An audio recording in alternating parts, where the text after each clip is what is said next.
Hello and welcome to the Oracle reading for the Scorpio new moon. I want to apologize for the delay in getting this video out. I'm in a fourth house year and I have Scorpio in the fourth house, and that new moon is the biggest new moon for my year, and I completely revamped the house. I've reorientated this table. It's been moved. Everything's a little shifted. Regulars, you'll see that it's all a little bit different, and it's just taken time to sort of really work with the new energy. My name's Chloe. I work with card divination, astrology, and I channel multi-dimensional energies through my body. Two of the ways in which I do so will show up in this reading. You just heard some vocal light language. You're seeing some physical light language. All of this brings in healing, attunement, and activation codes to the messages that come through in these readings. I always pull these oracle cards before starting any transit. So this was done quite a while ago, and was the baseline energy that was coming through for the collective reading and the all 12 signs series as well. I work with 6-month cycles, so all of those videos are still live and they'll take you up to the Scorpio full moon next year. This was quite a moon. I'm going to touch on the astrology very quickly, and then I'm going to read through these cards, and obviously channeled messages are going to come through with that as well. So Mars was exactly opposite. Pluto, and Mars traditionally rules Scorpio, which is what I work with. You may have noticed some big power dynamics and distortions around that, just low-level conflict between power and the actions that you may be taking, particularly around the Cancerian energy. So this may have linked into sort of maternal figures in your life, not sex-specific. We have the feminine and masculine within all of us, and where we find nourishment, and I'm finding some difficult energy around that, and all of that was bringing it all to the surface in order for it to be released, because that Mars Pluto energy, that combination, we're obviously not going to have that again in our lifetime, because Pluto is going to be moving into Aquarius on the 19th of November for 20 years. Goodness me, I'm going to be doing a transit series on that. Anyway, that Mars Pluto opposition was all about coming into right alignment with your intuitive actions and your motivations, that's allowing you to access real deep-rooted id power, like your magnetism of Pluto, in order to build in the long term, because it's Capricorn. Now the sun and the moon were making only really one aspect, and that was a trine with Saturn. And so again, this is another reorientation around our inner power, right? Our inner authority. Our inner integrity and commitment. That's Saturn being retrograde. Saturn's going to go direct a couple of hours before the Taurus full moon, which is going to be next week, and that's the next transit that I'm going to be doing. And the trine with the sun and the moon, and it's a new moon, so it's new intentions with that Scorpio fixed water, is a realignment with our fixed water energy, right? How we defend, how we protect, and how we go into the darkness in order to find the truth. And that aligned with that Pisces energy is really allowing more compassion, more openness, more sort of bringing in the non-rational energy of Pisces, very synchronistic, very fluky. And again, all of this is aligning us with having trust in the process, right? Scorpio can struggle with trust. And so we are really activating a higher level of the good, the bad, the beautiful, and the ugly. Whatever's going on is always in alignment, right? And so this is helping us reorientate away from predominantly focusing on those good things that are going on that feel very synchronistic in the moment. Yes, they are part of it, but things that are going wrong, things that aren't turning out in the way that you would quite expect, these are all leading to precognitive situations that you're not consciously aware of. And so the more that we allow ourselves to be at peace with what's going on, even if it's a mistake, even if it's a difficulty, and think, okay, my higher self is badass, right? And it's going to be drawing towards you that which you need. And also there are going to be certain journeys where you need to pick up jigsaw pieces, you need to pick up clues in order for the deeper integration, the deeper activation to happen later on down the line. And that's that Scorpio energy, right? That deep fixed water, the lake that has just this real intensity to it, because it cultivates its power. Think of when you drop a stone on a body of water, it will then ripple to the shoreline and then ripple back. So you're always getting that magnification, that intensification. Or with the Scorpio energy, Mercury was also in Scorpio, and it was making a trine with Mars and a trine with Neptune. This is one of the final grand water trines that we've been activating over the last couple of months. It was originally Mars, Venus and Saturn, Mars, Venus, Neptune, and now it's Mars, Mercury, Neptune. And all of this again is recalibrating our emotional body, allowing us to be the King of Cups, right? Being calm in the eye of the storm and really have a deeper level of trust with our intuition. And this is one of the reasons why this is really doubled down, is this new moon happened on All Saints Day, happened after Halloween, after that sort of thinning of the veil. So we were releasing a lot of ancestral wounds, a lot of spirit wounds, and then with that gaining the wisdom and infusing that in the memory of our water to be able to trust and have faith in the magical reality, in that there is abundance for everyone, that there are miracles for everyone, that everything actually is turning out all right. And the more that you get in trust with that, the more that you're at peace and not in conflict with what's going on.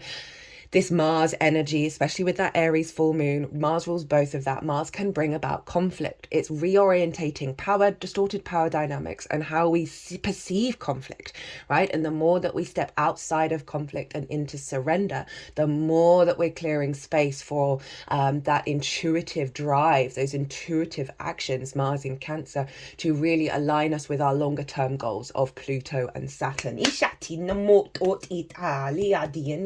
That Mercury, Mars, Neptune grand water trine is that Mercury in Scorpio is being able to perceive the reality in the darkness, be able to reveal secrets, reveal the wisdom of Neptune, who is our portal to source, all the dimensions, all the frequencies, in alignment with Mars, of just having a higher perspective and being able to implement that in our actions, in alignment with that Neptune retrograde, which for me is always about pulling back the veil that the magical reality doesn't exist, right? That we live in this very dense matrix, that things are always going to be that way. That Neptune retrograde is really doing us a solid right now. This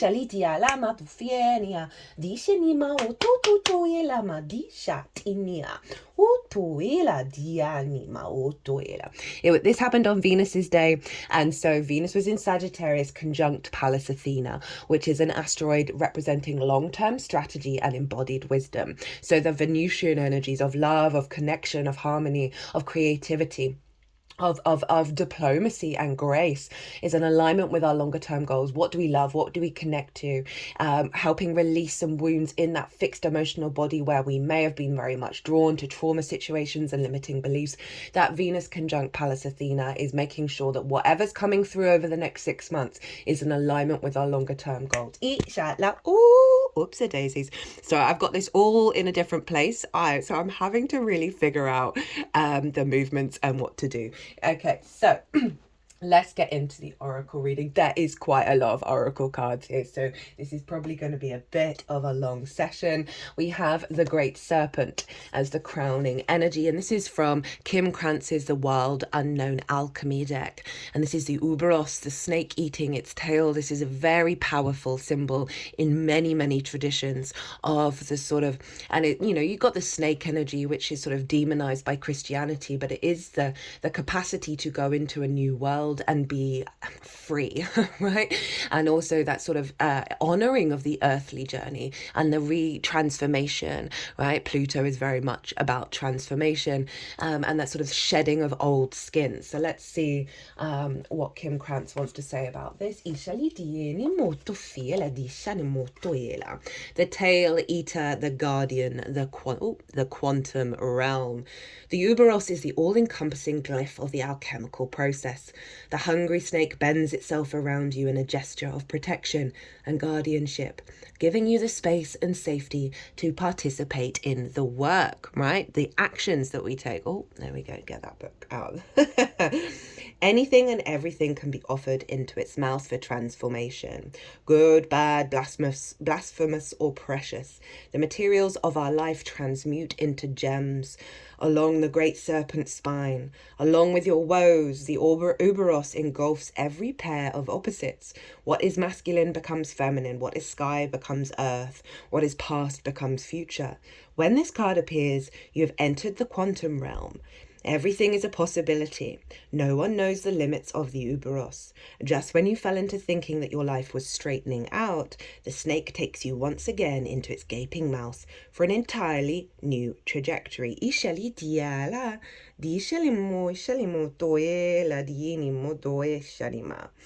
Note that the great serpent eats itself, not others. The work starts and ends with the alchemists themselves. Through this remembrance, the alchemist learns to service the world. So that kind of summed up everything that I was talking about in regards to the good, the bad, the beautiful, and the ugly, and not prioritizing certain frequencies over others. And the more that we do, the less we're rejecting, the less we're hiding from aspects of ourselves. All that Scorpio energy does allow us to look at those uncomfortable parts of ourselves and start to make peace with them.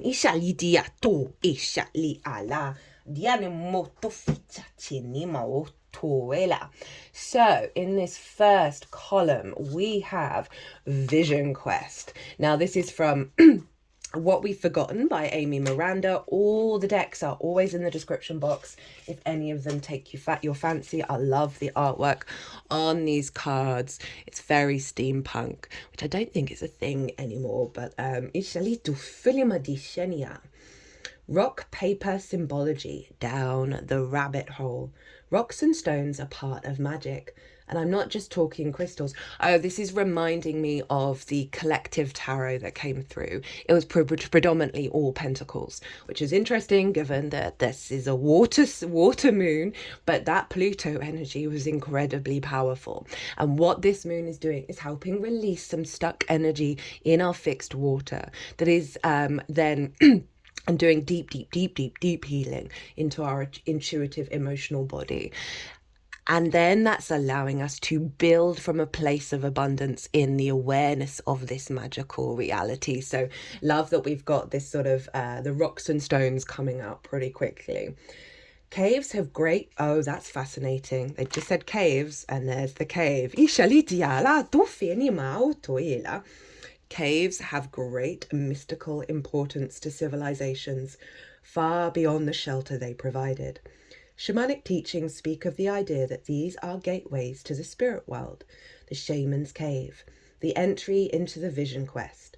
We have recognized the majesty and divinity of nature since we could carve things into rocks.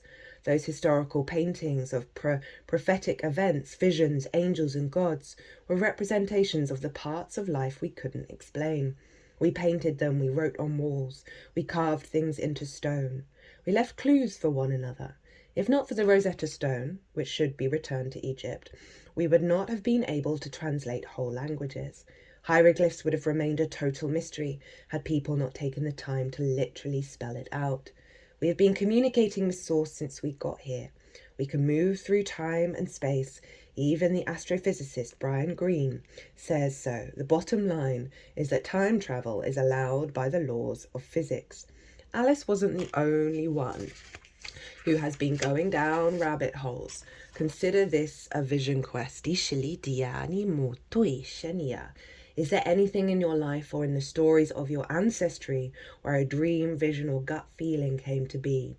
What visions exist in your orbit? So again, this is that Mercury energy of the vision, of the perspective of how we then move forward. And that's again in alignment with that Neptune energy of how do we create and build from this power, well, it's not a power dynamic. Well, it kind of is a power dynamic of the real trust in the miracles and trust in the alignment of you don't necessarily have to overthink, overplan. You can sort of surrender your wishes, surrender your desires, and then go about your day and then see what happens. Scorpio for me is very much the sort of the shamanic energy of going into the underworld, of going into the darkness in order to bring the light out, in order to transmute that energy and turn it into a source that helps not only yourself, not only your community, but the collective collective at large. Ishali diala, itufi anima o tu ishani madiania. Doela di sinimo itufi la madiana. Ituela dienia. Di sinimo yala dianimo yutufala. Di sinia. And underneath that we have the wailing tree. This is from the Shaman's Dream Oracle. Grief and mourning, a time of necessary losses, reconciliations. When you encounter the wailing tree on your path, it's an invitation to stay a while and regroup, a place for you to rest and allow yourself to say goodbye to what no longer serves. You may have been overdoing things, working too hard or putting too much effort into life with little reward. If you've been considering making a change, now is the time to do so. One important thing to consider before you make any changes is that you need to allow yourself to feel your disappointment, your loss, and mourn what was and what could not be. This is a way to honor your experience, to give yourself time to consider all the gifts in it, to put proper closure on it, to really know what you've learned as you walk away from it and into something new. Even in the perception of failure, there is much good to be discovered. However, skipping the stages of loss doesn't get you to reconciliation any faster. In fact, you will discover that you will have to come back at some point. So do it all now, look at it squarely and honestly, and stay with your feelings. I mean, that is just so in alignment with this scorpionic energy and the astrology linked into it. Life is not either or, it's both and, this and that. So as you dive in and process this, allow it to become a temporary travel companion on your journey. The feelings that this will bring to the surface will be challenging, for sure. Yet, like all things, they will pass soon enough and you'll be more enriched by the experience. So again, the lead up to this new moon, and you probably felt it afterwards, just a lot of shifts, a lot of changes, a lot of difficulties, a lot of conflict. And then we have the sort of the Halloween energy, the All Hallows Eve, followed by the day, All Saints Day, and then the Day of the Dead. Very much this sense of observing that which has come before, observing difficult energies and finding a deeper wisdom within it, and being able to make peace with those narratives, make peace with that energy and that wisdom. That's the Saturn trine of understanding cause and effect, and understanding the consequences of situations, and allowing yourself to have more strength and a more authority within yourself to be able to step up to the challenges in life, to the how you walk your talk, how you walk with integrity. And the more that you make peace with that difficult energy and reconcile certain processes that you've been going through, again, that fixed water energy, grief, that holds a lot of the heavier water energy that's very archetypal to our society. And so a lovely process at the beginning of this new moon that you're probably all still acclimatizing to, and letting a lot of things flow through you rather than trying to fight that energy. Now, and up next we have my new deck that was an early Christmas present, and it's got skulls on it, and I'm so glad it turned up for the Scorpio reading. I think it's going to be one of my favorite oracle decks. Again, it's listed in the description box, and this is called Rainbow Brainskull. Would you be nervous performing for a galaxy you'd never see again? How do we get that? Nice. Yeah, there we go. This incarnation is just one stop on a galactic tour. Do you still worry about what the kids in daycare thought of you? You are still just a baby in the cosmos. Don't be nervous expressing yourself. One day you'll be on to the next world. Yeah, so there is an element with all of this of let it go, right? Work through it, process it, and then let it go. And this is the Mars intuitive Cancerian energy of taking action, right? And taking action that's very personal to your emotional body and not about what anybody is thinking or feeling. Cancer is the first water sign. It is very personal to all of us. And it's, again, that Pluto as well, of take the actions that serve you in this lifetime and the next one, and just release the distorted control, the obsession, the possession, the domination that Pluto can highlight in order to get you into a neutral state. And so this is really allowing us, with all this deep healing, to be like, okay, wait a minute. There are certain energies, certain emotions that may have felt very valid at a certain point, but how really contemplate how much are they blocking you feeling alive in your emotional body and being present and going to the next moment, right? Because we're not here to entangle and get stagnated, right? That scorpionic energy can get stagnant. We did a lot of clearing with the Scorpio full moon this year in regards to that, of our ability to look things in the eye and have the capacity to do the work. Again, that's the Saturn trine. I just noticed this. This is from the Four Agreements Oracle, and it's very mercurial in its nature. The author of this book, The Four Agreements, has a Virgo sun. Surrender and let go of the past. I hadn't clocked that. Always do your best. So very much in alignment with this. Whatever life takes away from you, let it go. When you surrender and let go of the past, you allow yourself to be fully alive in the moment. Letting go of the past means that you can enjoy the dream that is happening right now. I mean, that is just doubling down on what just came through. Ishali, I love it when that happens, because it just gets re-clarified over and over and over again, and gets the message very clear about where we're at and what we're doing. And I said in a lot of the All 12 Sign series that the last couple of oracle readings that we've been having have been pretty hardcore.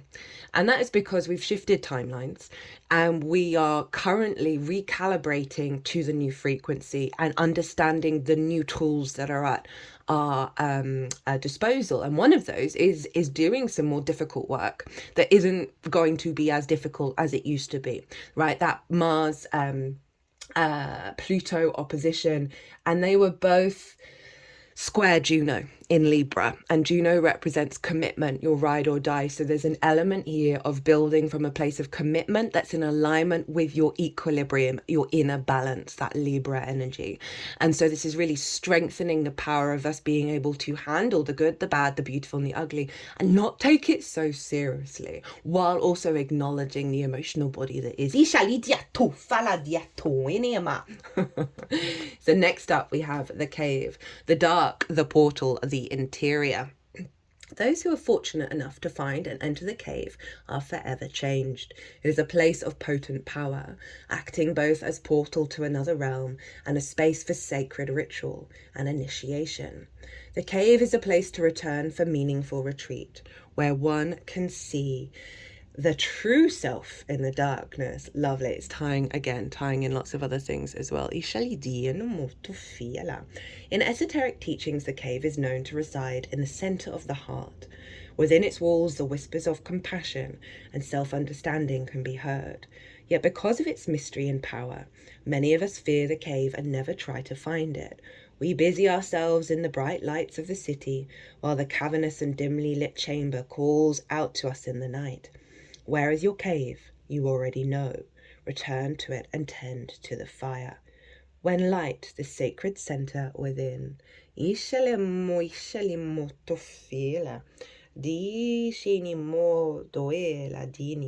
Slowly and steadily, crystals of enormous magnitude grow within the dark confines of caves. Let the cave teach you patience. Certainly notice like the slowing down of the slowing down of self in order to really enhance the recalibration that's going on, and not letting go of a lot of expectations of timing.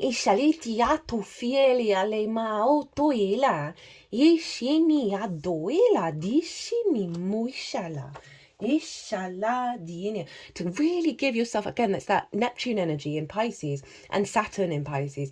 Pisces is very compassionate, it's very empathetic. It's the two fishes going in different directions, right? It's the honoring of polarity, honoring of duality, and that undulating energy of the power of the ocean, right? Not necessarily having any boundaries, and that slowing down and letting yourself dissolve, but taking your time, right? Saturn can slow things down, and with that trine, which is an aspect of Jupiter I forgot to mention. It's a harmonious aspect. Jupiter likes to bring things together in order to expand, to elevate, to bring deeper wisdom and deeper clarity and a confidence within yourself because of that elevation that allows more flow, more opportunities and more experiences to come through.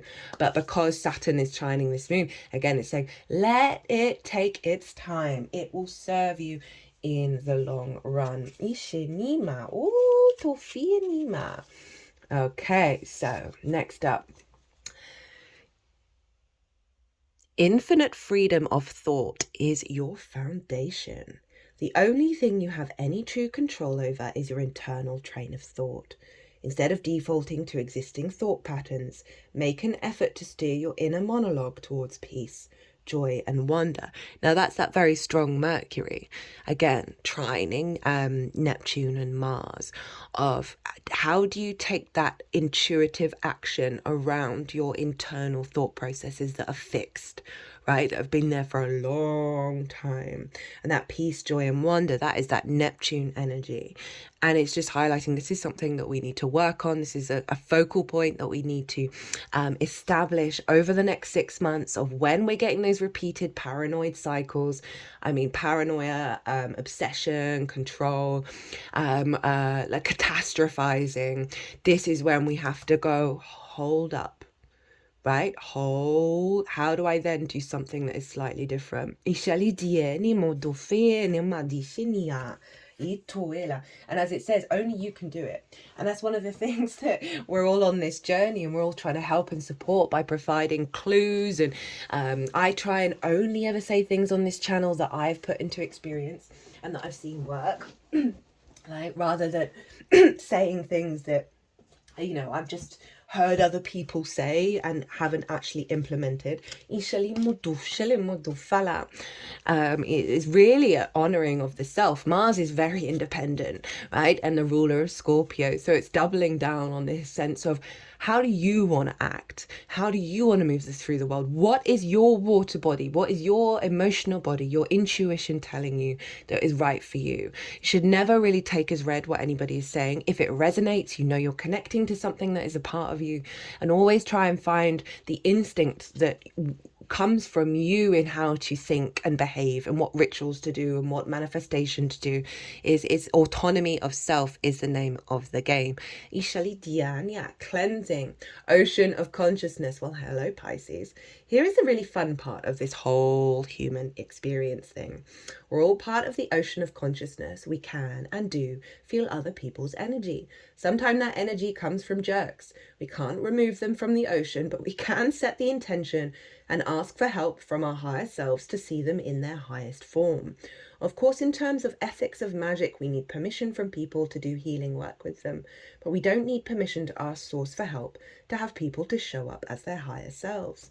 We can ask to see with our hearts and have people show up in their perfect form. May we all remember how to walk in the light. May we all be reminded of how to return to the rhythm and reciprocity of nature. May our burdens be lifted, our energy cleansed, and may souls prevail over our egos. May we speak to ourselves and act with love, kindness, service, and compassion. May we be kind to others. May we receive calm seas and deep compassion on our journey. So this is kind of letting you know what kind of things you can do. Like, say you've got repeating thought processes around what people have said, what people have done, and how you're feeling about it. Instead of ruminating on that, is setting that intention of always meeting people at their highest level. And then it stops you from being in conflict with others, right? That Aries full moon and the journey that we're on is honoring the I am of everybody, even if you don't agree with it, right? And again, this is all about stepping out of conflict and working with conflict in a different way. The seed.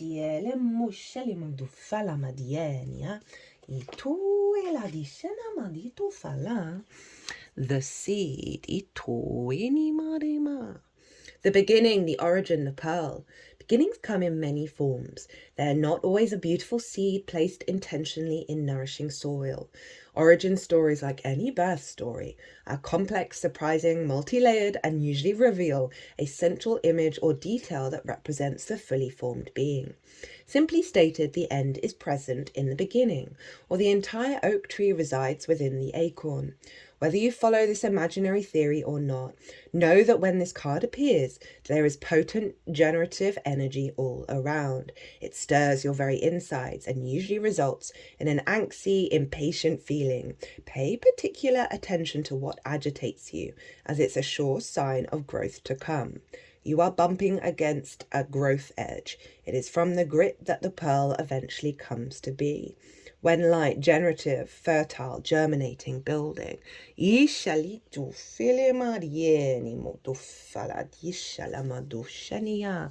So, helping cleanse and clear, a clearing out on our vision quest, a reconciliation with the ancestors, with the dead, with the spirit realm, with old versions of ourselves, a deep rebirth in the cave that allows us to stop being nervous of our performance, of our existence, right? A letting go. And then with that, we are activating new seeds in the way that we're perceiving the world, right? And allowing this sense of awareness of that, all that conflict, all those difficulties have led to this space where we are able to look that all in the eye and choose a path that is creating a pearl rather than the grit. But the grit had to get there. It's one of the polarities of existence, right? That we have to have that bit of tension in order to build.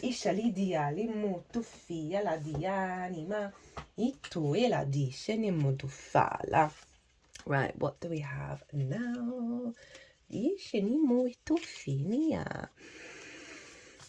What does it say? Intercession, I think. Intercession? And how you know that's what you want exactly. Your childhood dreams may just be the dreams of a child. Don't let what you once wanted get in the way of what you may actually want now. Erase all past desires and tune into what you are actually seeking in this moment. Again, that sort of really intense release that we've gone through of fixed emotional wounds that have often come from our early years as well as the ancestors and then get repeated in our lifetime. That this is, as I said, clearing a lot of space to really re-examine what are you, who are you, and how do you want to move through the world, right? Letting go of a lot of wounds. And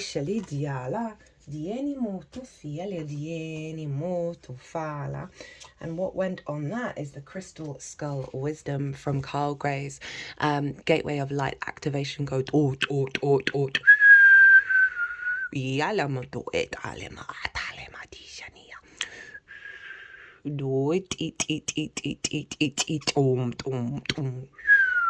Clarity, divine healing, high vibrational energy. Crystal skulls are said to have been healing tools and wisdom keepers in the ancient civilization of Atlantis and Lemuria. Crystal quartz is known for its capacity to amplify energy and store information. When a crystal is carved into a particular shape, it can bring healing and clarity to what it represents and uncover memories that could be essential to revealing the truth. Crystal skulls bring clarity to mind and healing to the headspace. This card transports us to an energetic space representing the crystal skull consciousness. It delivers high vibrational frequencies into our energy field so that we can experience clear-mindedness. If you have ever felt called to crystal skulls or have an interest in them, there's the possibility that you're connected with them in a previous incarnation. All aspects of your life are becoming clearer at this time. Expect to become aware of what you need to step away from to have a more focused path. You may have felt indecisive, but now you are downloading direct guidance from the heart of Source so that you can live and express yourself in a more authentic way. Know that downloads often appear as your own inner guidance, encouraging you to move forwards. The key is to recognize the calmness they bring. This is a time of clarity and connection. Crystal Skull downloads are here to bring clarification to what you've been receiving within. In order for the next phase of your journey to unfold, you must follow the information you have received. That's that Mercury energy of really letting you know what you need to know. You know what you need to do to heal and grow. If you've been asking for a sign that the healing work you've been doing has been successful, trust that this card, the right side of the front of my brain is throbbing, and you've been doing is successful. Trust that this card is the message you've been waiting for. Now, this is reminding me of what happened on the new moon itself. I invited my long-term childhood friend and her mother. Our mothers met. They were single mums in university. I've basically known my friend nearly our entire lives, and I gave the mum a crystal skull for her birthday, and that evening was so in alignment. Usually when you've got people, more than two people, there tends to be, I often really notice when there's miscommunication, or there's like a dominant energy, or there's things not being heard, wounds, pain coming up. And it doesn't matter how well anyone's known each other. Often there are those little moments that I notice, and it wasn't at all. It wasn't a single moment. It was completely. So I don't know whether it's going to be different for everyone, but I notice when source, or all that is really present, and when everyone's in their own power, the energy of the room or the environment gets thick. It's not heavy, but you can feel a heightened level of meaning, a heightened level of ease and aliveness. I felt disconnected from this reality nearly my entire life. I felt numb, not really being able to feel emotions, finding everything existing incredibly difficult. And the more that I've been on this path, the more that I've been opening myself up, I'm really noticing, there's a reason why I felt so disconnected, is because I come from a frequency that has that kind of weight of meaning, that has that level of connection and that ease and that flow and that deeper understanding all the time, right? I was always aware of that as a kid. I read a lot of fantasy and a lot of sci-fi, and I was like, I'm definitely an alien or whatever. I'm definitely, there's some, like the whole reality, outside reality, I was like, none of this makes sense. This feels like a dampened down reality, right? Like it's being caged. And that moment on the Friday where everything was in union, and not in conflict, and everyone was in their own power and not stepping over anybody else, and it was just pure alignment. And it that is so linked into this energy, the Scorpio energy of being able to talk about difficult things, being able to share the space, right? That's the Neptune energy of really allowing more openness of connection coming through. Everyone was able to be vulnerable. Everyone was able to speak their truths, and no one was sort of stepping on anybody's toes. It was such a beautiful evening. Like it really encompassed what, so often with new moons, you get signs of what the bigger picture, the bigger unfolding is going to look like over the next 6 months, as well as see what's being released in the lead up. Oh my God, butting heads, conflict. But on the day of the new moon itself, deep, beautiful connections. So we have from the Healing Waters Oracle by Rebecca Campbell. I'm using this obviously because it's water and with lots of water energy. The Healing Lagoon. Rejuvenate, recovery. It's time to heal. It's safe to stop. The healing waters are here to hold you, to heal you, to revive you. It's not only safe for you to slow down, sometimes it's necessary, to take care of your physical, emotional, and mental well-being, to replenish yourself with whatever it is that you're yearning for most, to slow down and rest. The Healing Lagoon is a place of nourishment, recovery, and rest. The waters are urging you to slow down to a sustainable pace, and wherever possible, to give these things to yourself preemptively, not only when you burn out. This is a card of self-care, pleasure, and tender nourishment. How can you ease into resting, replenishing, regenerating, receiving? The healing waters of the Healing Lagoon are waiting to receive you, to replenish you, to hold you, to regenerate you. They're waiting to attune you back to your most natural and alive state. So book that vacation or the morning off. Reduce your work hours so that when you show up, you can show up fully. The patriarchal expectation of grow, push, push, push isn't sustainable. Your body is your most precious asset. So take care of it and regularly make some time to regenerate and rest. And I like that theme keeps coming up, right? Even though we're moving along the energy of the reading, it still keeps showing up of, we have these big shifts. There are going to be changes. You're going to have downloads that you want to act on, but please make sure you also allow time to integrate. You have those salt baths. Today is Saturday, Saturn's day. While Saturn's still in Pisces, great time to have a salt bath and let everything just recalibrate. And yeah, it's sort of highlighting that busy, go, go, go. That Pluto-Mars opposition, when they're working together, is moving away from, especially in Capricorn, Pluto in Capricorn, the distorted power and obsession over work, build. The Cancer energy wants to nurture and nourish, and so we're combining these two and making sure that we're putting that into action. One, the release of the distorted Capricorn energy, and two, the activation of that Cancer energy that can get left behind, right? Because we're in hyper productivity and this sort of obsession with, the growth economy, which I never thought would make any sense. But at the same time, that sort of acknowledgement of the true abundance of the universe. But I think we're going through this huge recalibration that it definitely needs an allowance for that, and realizing that slowing down, that rest is abundance within itself. Every action you take is a state of abundance, is a state of creation energy. And so if you see that rest, I've had a bit of rest recently, and I've had those shame energies come up of, I've got a 10-page list of things that I've got to do, but I felt very instinctive. I need to rest. I need to let go. But in that process, I would get a lot of old paradigms coming up, sort of self-flagellation, judgment over what I was doing. And very quickly, I just sort of activating this card of like that Mercury of like, no, this is what we're doing. In order to activate a stronger energy around it is not being in conflict with what's going on. Okay, conjunction, love, divine union, infinity. Conjuncto is the great alchemical operation of love. During this stage, we witness the miraculous work of two opposites merging to create a unique third form. Sun and moon unite to reveal the entire cosmos. Black and white unite to reveal the spectrum of color.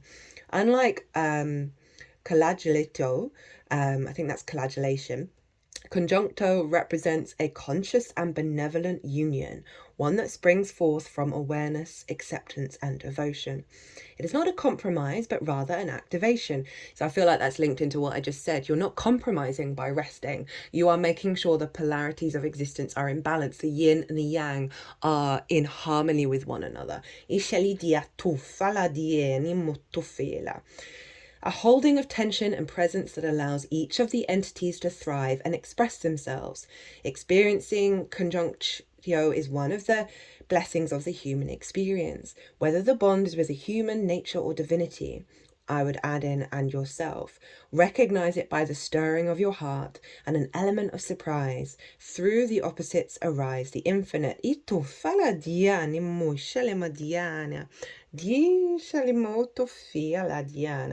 alchemist is patient and true to their own heart. Do not be fooled by preconceived images of what conjuncto looks like. Love is creative and therefore seeks new forms. So with the seed, we are now blending things together.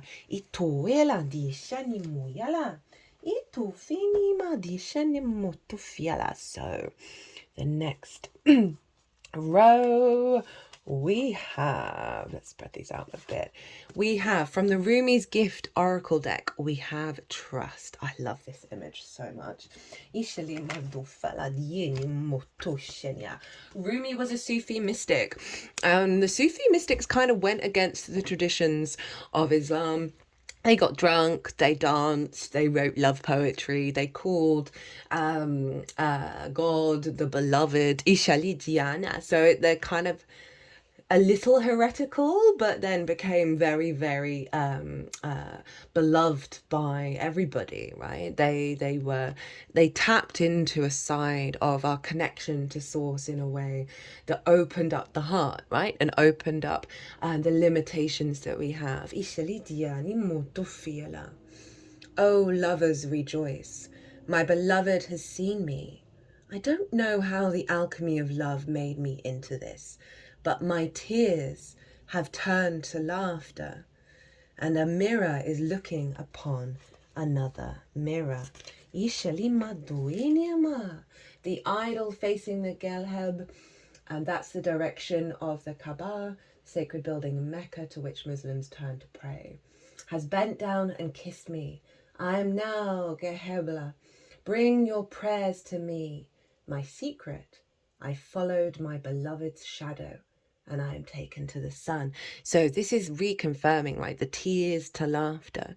The shadow brings us to the light. Scorpio digs deep to uncover the truth in order to bring that light out, and that light comes through in Sagittarius. It is part of the process. Ishala. And a mirror is looking upon another mirror. Again, that's an alignment with the reality that we are source, right? That we are able to hold space for all possibilities, all situations, and honor that experience. And find wisdom from it. That's all the trines, that's Saturn. And then that Neptune coming in as well. And then with that, we have the third eye activation. Brow chakra, inner vision, clear seeing. Got a lot of repeats around clear seeing, clear speaking, right? Our capacity to understand and perceive the truth of reality. And not hide from it.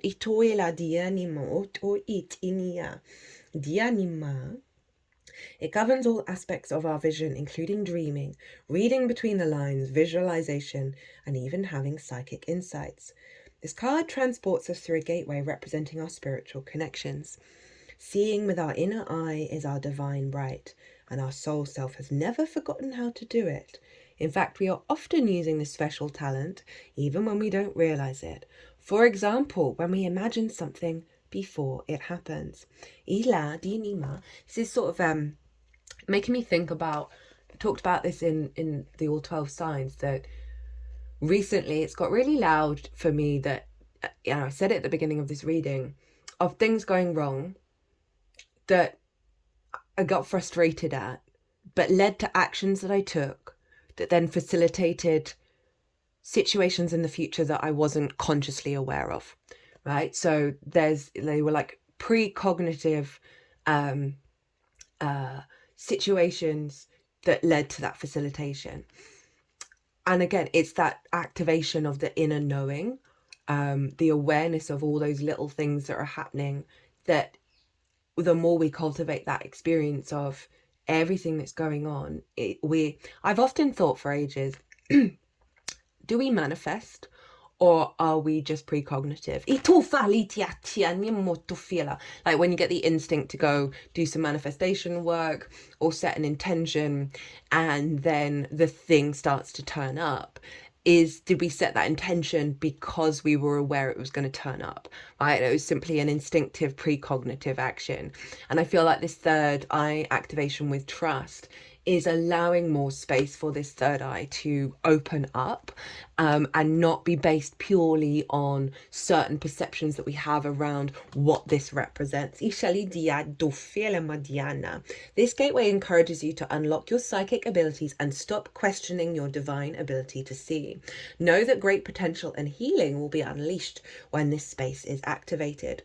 If you have an intuition about something, trust what you're seeing. This is a sacred time, for the psychic potential that you've had since childhood is awakening from slumber. You've always been a dreamer, sometimes thinking about how the future will show up or revisiting the past. Now the gifts that have been discouraged in the past are reawakening, and your inner vision is stronger than you imagine. You have an innate ability to see further than human eyes that are able to identify the energy of what's going on around you with your activated third eye. This gateway is here as a confirmation that what you're seeing and experiencing is in divine alignment, and that you're being supported as you develop this source given gift. Now, with all those groundwater trines that have been going on, I've noticed that my deep rooted emotional body has a lot more trust and faith in what's going to unfold than the sort of the layers that are closest and more sensitive, right? Which can lead to worry, anxiety, panic, fear. But I've just noticed slowly, that deep within of that trust that's linked into this third eye of being able to perceive further, and that's allowing for more trust and more serenity to come in, right? That there is all of this superfluous energy still going around, but our capacity to sort of observe that inner strength is getting more and more expansive. And so even if we're having the anxiety, the fear, the paranoia, the worry, we're very quickly able just to move through it. Now, this card showed up for, where's the book? In the Aries new moon, full moon even, I apologize. Right, and that's because Mars was also opposite Pluto then. It wasn't exact. This new moon was exact, but I found that really interesting that this has shown up because this encapsulates that the journey that we're on with that Mars-Pluto opposition and the distortions around it. Leadership, responsibility, accountability, right use of power. There is a game of power played by all people, whether they're conscious of it or not. It concerns who has it and who doesn't, how to get more of it and not to lose that which you have, how to wield it wisely and not get drunk with it and cause harm. These are the matters you need to ponder now that you find yourself in crown games too. You want to be on top, the best, the most effective, the most beloved. You may discover that your deep desire to help others is disguising the underpinnings of this complex game. Power and all it entails can be both dangerous and productive, destructive and redemptive.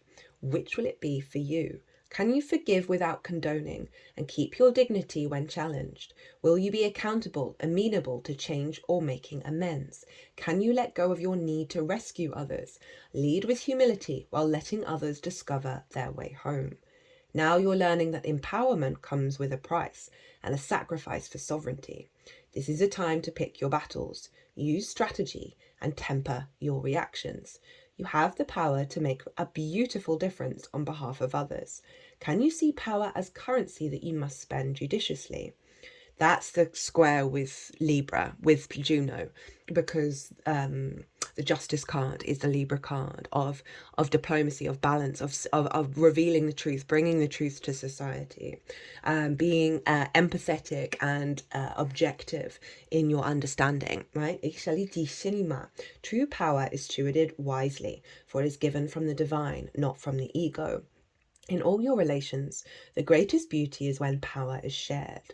If you are in a higher position, it's more important to be kind and respectful. Ask for guidance. It will come when you choose compassion over your own goals and desires. When you stop caring about who wears the crown, true success and influence appears for you.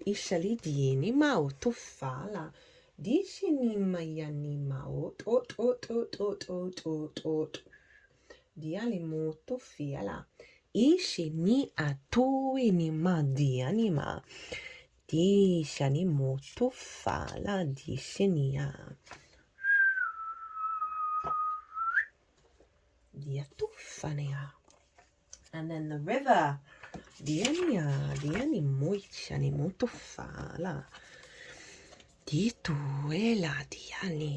The stream, the flow, the current. There is a reason. I like how we had the healing lagoon. We had some fixed water going on. And now we also had the ocean show up. And now we've got the flow state, right? Which is this whole realignment is getting us into this space. The stream, the flow, the current. There is a reason so many rituals of change and rebirth take place in the river. It is forgiveness embodied in physical form. Without asking anything in return, the river washes away what is no longer necessary, smoothing over sharp edges and accepting all our mistakes and grievances. Ishali, once we step in, we are no longer in control. The river carries us farther down the stream of transformation than we planned to go. Its waters have a special gift for reflecting back to us a new and dreamlike vision. Once the tears have passed, we see ourselves as we haven't before, with a little more lightness, grace, and fluidity. Keep in mind that you stand within the river. Keep in mind that the you that stands within the river is the real you, full of deep emotion and potential. Nothing to hide, nothing to judge. May you drink in the sight of your true self. When light, acceptance, grace, reflection, forgiveness. And I like that that's going over the crown games in terms of washing away some of those difficulties and leading into an element of trust. Again, we've got repeating of tears being transmuted.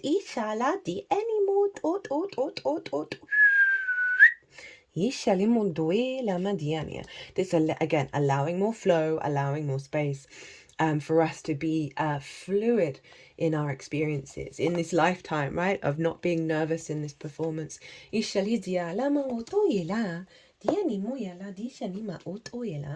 And then we've got another 4 agreements card. Don't make assumptions, be yourself around others. The biggest assumption that humans make is that everyone sees life the way we do. We assume that others think the way we think, feel the way we feel, judge the way we judge, and abuse the way we abuse. We are afraid to be ourselves around others because we think others will judge us, victimize us, abuse us, and blame us as we do ourselves. And as we do others, I mean, there was energy in that of releasing judgment, right? Being more kind, more compassionate. And that's with yourself and allowing yourself to be, you know, I want to say weirdo, but I mean that in the most beautiful of ways, your unique self, right? That Scorpio energy can definitely be let your freak flag fly and not really care about what other people are thinking of you. And again, it's not judging others and not judging yourself. That's very Neptunian in its compassion, right? And it's opening up of that. And allowing your actions to be governed by your frequency and not that of others, or the ancestors, unless it's serving your most integrated and expansive self.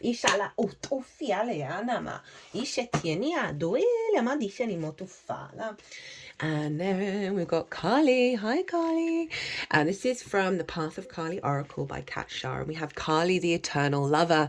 So we've got some love themes coming in. And I love this because this is linked into Venus, right? Venus is very much about love. And as I said, it was Venus's day. And so Venus was influencing this moon. The rulers of the whole chart were Mars and the moon, same as the Aries full moon. Mars was in the moon sign, the moon was in Mars's sign. This is called mutual reception. They're basically psychically hotlined to each other. So our needs, our nourishment, our intuitive body, our emotional body, that's the moon, are in alignment with our motivation, drive, and action, right? So they're working together, and that's a really empowering energy that we've got for the next 6 months in the Scorpio area of your chart. Love. I am embraced by outer and inner love. I am lovable exactly as I am. I am love. Pulling Kali, the eternal lover, is a reminder that love is the guiding light and the beacon to see you through the darkness. But what really is love? The word gets thrown around all over the place. But what does it mean to you? And what type of love do you seek? In one of Kali's mythical stories, she stands on Shiva after her killing spree, and just before she drives her sword into his chest, he meets her gaze and expresses pure love to her. And in the midst of her darkness, she pauses and feels his love, awakening her from the it's really interesting. I'm getting a real tickle come up in my throat. I'm just going to pause and clear my throat, and that often when I'm doing these readings is definitely throat chakra clearing work. And this feels like our inability to look at our darkness and love it and be so compassionate and aware and not hiding from those parts of ourselves. And that is part of the bigger process. It really is. In the midst of her darkness, she pauses and feels his love, awakening her from her fierce frenzy that she was in and allowing her to see beyond the rage. He laid his unconditional, all-consuming love for her down, and it woke her up, reminding her of the best version of herself. This is the effect of love, when you are seen through the eyes of total and utter adoration. Even at your worst and most crazy, you cannot help but feel it and flourish in the warmth of it. We have all been intoxicated by our own feelings and often felt the pain of anger, jealousy, fear, shame, judgment, disgust, or rage, and expressed it, shocking or upsetting others who may have turned their backs on this side of you. But Kali, the eternal lover, is the dynamic force of liberation and the power to cut through the need to repress any part of yourself. For you are purely and unaccountably lovable in all of your forms, from serene to furious and everything in between. In Kali standing on Shiva, there is a marriage, a union of the opposites to meet in pure love. And this is the eternal marriage that you must strive for within yourself. Kali of eternal love will love you regardless. And this card is here to teach you to see yourself through her eyes of pure, unconditional love. For self-love will be your true savior. Again, that's that Mars, Mercury, Neptune energy of activating the capacity, the good, the bad, the beautiful and ugly, and unconditionally loving it. For self-love will be your true savior. When you embrace every one of your aspects, love will emanate and the ultimate divine union within yourself will be yours. Do you dare look Kali, the eternal lover, in her eyes and find the love behind the pain in your life? Love yourself even in your darkest moments. Forgive yourself. Be kind to yourself. Accept yourself exactly as you are, the positive and the negative attributes, and wake yourself up with devotion to yourself. You are enough. You are worthy. You are lovable. You are loved. You are love. You are divine. So this is a message from her. Within my darkness, see the illumination of love, for love is everywhere. Love is the beginning and the end, and love will always be the place you can turn to for a warm embrace. Love will nourish you and fulfill your every need. I am here to remind you to look for love, not only externally, but also internally, for all love comes from within. I am love, and I am you. We are pure, eternal love. And with that sort of honoring of the self, of all the parts of self, it doesn't mean that once you step into that state of unconditional love and truly mean it, that there aren't going to be shifts and changes within you, of perhaps parts of yourself that you find, okay, I accept and I love that part of who I am. But through that surrender and that love, there may be shifts and changes because you're no longer in resistance and you've now let go of something that you do not need to embody anymore. It's no longer a part of you, but everything's a part of you because the whole universe is a part of you. But there may be a more dominant energy that wants to come through because of this surrender approach, because of this unconditional love that allows you to be more fluid in your understanding of who you are. Ooh, okay, next up we have Planetary Wave, Soul Mission, Trust the Inner Call, Soul Team. Oh, Planetary Wave. I don't think we've had this card before. That's such a beautiful image. It's so... my camera, I need to update this phone.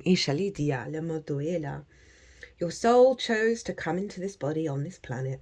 At this moment in time, you didn't come here on your own. You're a part of a larger soul team.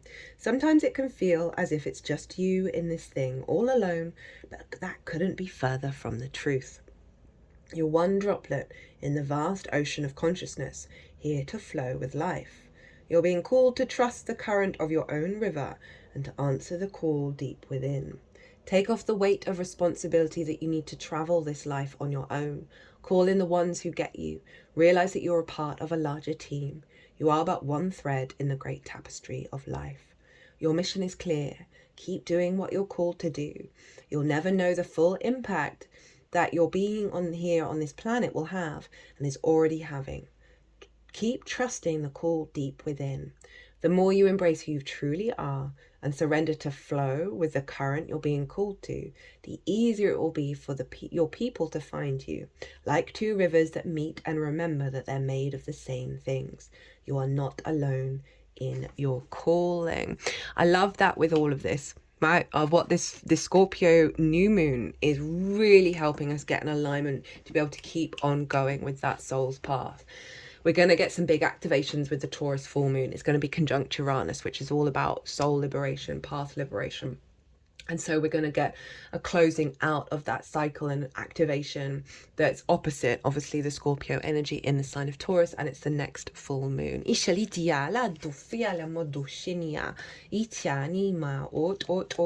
at the time of at the time of this moon, and I forgot to mention it in any of the other readings, is Mercury was opposite Uranus. So that's really tying into that as well, of our capacity to perceive and gather the information of our soul's path that the Uranian energy is helping us step into. The more you create, the more the universe is. I'm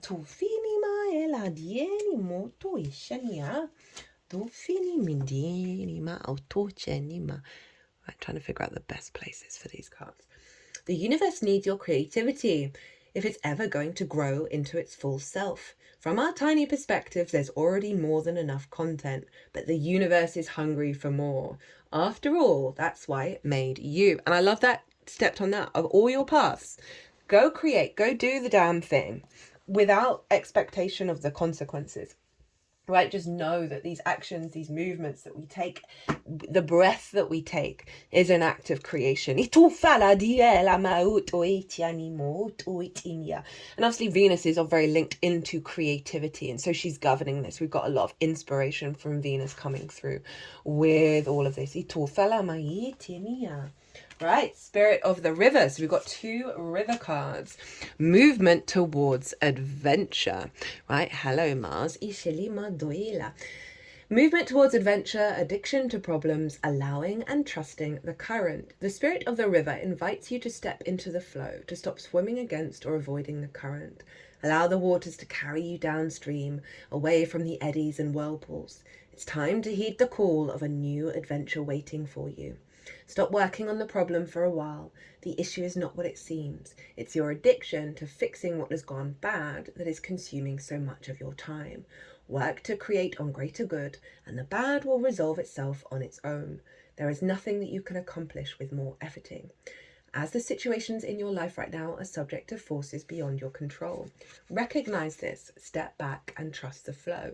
There is no loss of face or lack of honor or integrity. It is simply the way things are at this moment. This is tying in that sense of rest, right? And not rushing into things, not worrying about the plans coming into manifestation. This is simply about being and taking action and allowing the trust and the faith that's building in all of that process to culminate, right? Without you having to micromanage. When this card appears, it's time to say yes to the next leg of your journey. Your life is like a river, inevitably and exorbitantly flowing to the sea, which is your divine destination. Be fearless and release yourself to the rushing water in the middle of the stream. Whatever it is you are holding on to, the feelings, the thoughts, the belief about how things are and how they should or could be, can be fixed easily with the power of the Spirit of the River. Simply let go and enjoy the thrill of the ride. All will be well. And that's tied into, would you be nervous performing for a galaxy you'd never see again? Okay, final three cards. Goodness me, I pulled a lot of cards for this. I was just it's such a powerful moon. Courage. Oh, I like that. I like that, following everything. Energy work is a massage for the soul. The Heart Math Institute, love the Heart Math Institute. If you want to do a certain breathwork practice, breathe for 5 in, 5 out, and that is supposedly in alignment with the Schumann resonance of the vibrational frequency of the earth. And I learned that through Heart Math. Finds fault with the medical focus on the last few decades that says the body is there to carry our brains around. We've been told most of our lives that the brain is in control of everything. However, studies done in the Institute have shown that it's actually the opposite. 90 to 95% of our nerves are carrying information from the body to the brain, not the other way round. The heart sends way more information to the brain than the brain sends to the heart. Courage actually comes from the word heart. In Finland, sisu, the quality of guts, courage, perseverance, and determination, represent the Finnish people. Heart is built into the culture.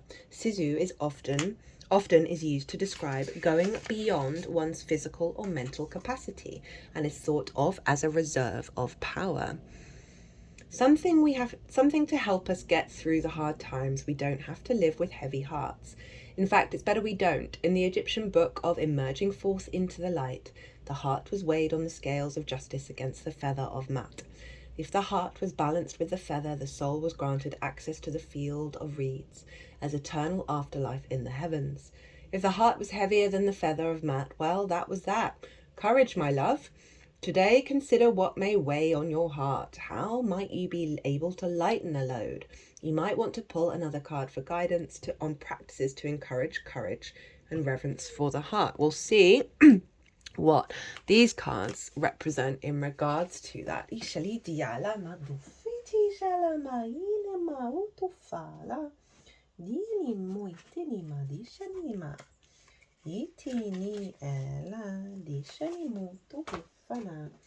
So, Sword of Light. It's been a while since we've had this. I think this came through in the Gemini new moon or the Sagittarius full moon early this year. Divine protection, cords cut, breakthrough energy. The Sword of Light is the main energetic tool of Archangel Michael, the Prince of Heaven. His name means he who is like God, and he is considered Source's right-hand angel. He is the archangel who is chosen to guide and protect all light workers. Anyone who's feeling called to make a difference on this planet can be guided and supported by him. The Sword of Light has been pictured as both a spear of light and a lightning bolt. Either way, it's a powerful symbol of truth and spiritual power. Even though it is carried by Michael, it can be invoked by all those working in the light to help them move beyond blockages and limitations and to sever cords of fear. Joan of Arc invoked it when she was going into battle. When this card comes to you, know that it is confirmation that you're walking the path of light. I think that gives us courage, right? And gives us an awareness and faith and trust in our experiences. And responding to pre-incarnation soul contracts to make a difference on the planet. It's also a sign that you have the opportunity to sever connections to fears and limitations. Energetic cords bind us to situations, loved ones, and even the past. But you are in transition now and detaching from unnecessary connections, dramas, and fears. Know that there will be a great severing at this time, and you might feel isolated for a moment as you will be reconfiguring your circle of trust and moving into a life that is in greater alignment with your highest good. Know that the cords that bind you to loved ones and soul family will remain intact. It's only the lower vibrational connections that are being severed. And I feel like that's the lower vibrational connections we have connected to our heart. Expect breakthroughs and doors of opportunities opening for you. They've put the card over my heart.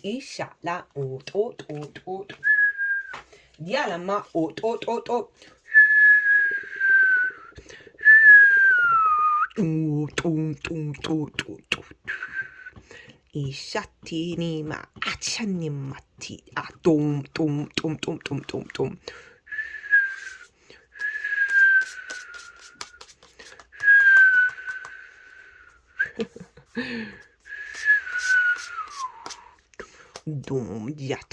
This was the cleansing card.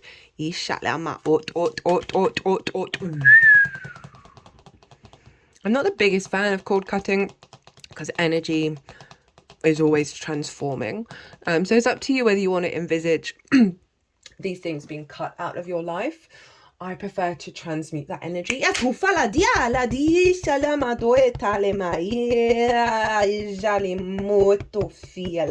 Like this dissolving that we're going through is so powerful, of our capacity to dissolve the entanglement, dissolve the the cords, and that then that energy then shifts and changes and permeates into us into a different way. Final card. What do we have? Kairos. Ishalima diene matufini. Mythic time synchronicities. We have all had the experience of timelessness, of life beyond the ticking of the clock. It may be felt as time standing still, slow motion, or losing track of time in a walk or in a lovely conversation. This is known as mythic time, and it is the territory of Kairos. This card suggests there is a secondary time continuum that goes beyond any earthly clocks and schedules. Within this nonlinear realm, we access divine timing. A single moment ripens with auspiciousness, and our actions change the trajectory of our whole life. Time becomes a living thing that watches over us and tells us, this is so Saturn trining this moon. Saturn's linked into time. The Lord of Time. Time becomes a living thing that watches over us and tells us precisely when to speak or act. When this card appears, it's all about patience and precision. No clock can guide you. Wait for the rush of inner knowing and not a moment longer. When light, alignment, ease in decisions and actions. This is kind of summarizing all the experiences that I've talked about, all the cards of getting out of conflict, trusting in the instinct within yourself. Mars is very instinctive. The good, the bad, the beautiful, and the ugly of scenarios and situations that are all leading to this mythic time, that we're in this mythic time, that we're activating this mythic time because of the work that's being showing up here, and the calling to sort of step into a bigger understanding of source, of the universe, and the tools that we have around us, right? So really heightening our magician energy. But it's not about rushing, it's not about planning, it's not about worrying. It is allowing that instinct to come through, and that is very much that Mars-Pluto opposition, as well as the patience of Saturn.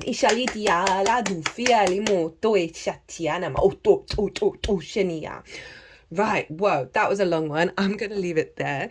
I hope you enjoyed this reading. I hope it resonated. The Taurus full moon transit will be the next transit that comes up. Be good to yourselves, be good to those around you, safe travels, and be well until we meet again.